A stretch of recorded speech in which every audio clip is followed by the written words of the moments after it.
ഇന്ന് നമുക്കൊരു റെഡ് കളറിലുള്ള ഇയറിംഗ് ഉണ്ടാക്കിയെടുക്കാം.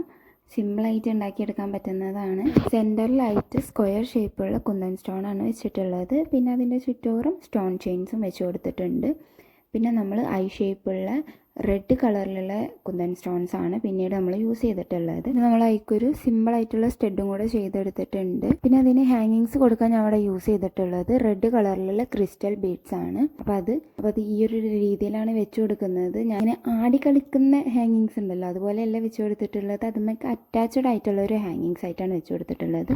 അങ്ങനെ വെച്ച് കഴിഞ്ഞാൽ നല്ല ഭംഗിയാണ് കേട്ടോ കാണാൻ. പിന്നെ നമ്മൾ മെയിൻ പോർഷനും സ്റ്റഡും അറ്റാച്ച് ചെയ്യാൻ വേണ്ടിയിട്ട് രണ്ടിലും ഓരോ ഐ പിൻസും വെച്ച് കൊടുത്തിട്ട് അതൊന്ന് ജോയിൻ ചെയ്തെടുക്കുന്നുണ്ട്. പിന്നെ നമ്മൾ രണ്ട് പോർഷനിലും വാക്സ് ഷീറ്റും പാടെ ഒട്ടിച്ച് കൊടുത്തു കഴിഞ്ഞാൽ നമ്മുടെ ഇയറിങ്ങിൻ്റെ ഫൈനൽ ലുക്ക് ആയിട്ടുണ്ട്. അപ്പോൾ നല്ല അടിപൊളിയായിട്ടുള്ളൊരു റെഡ് കളറ് ഇയറിംഗ് ആണിത്.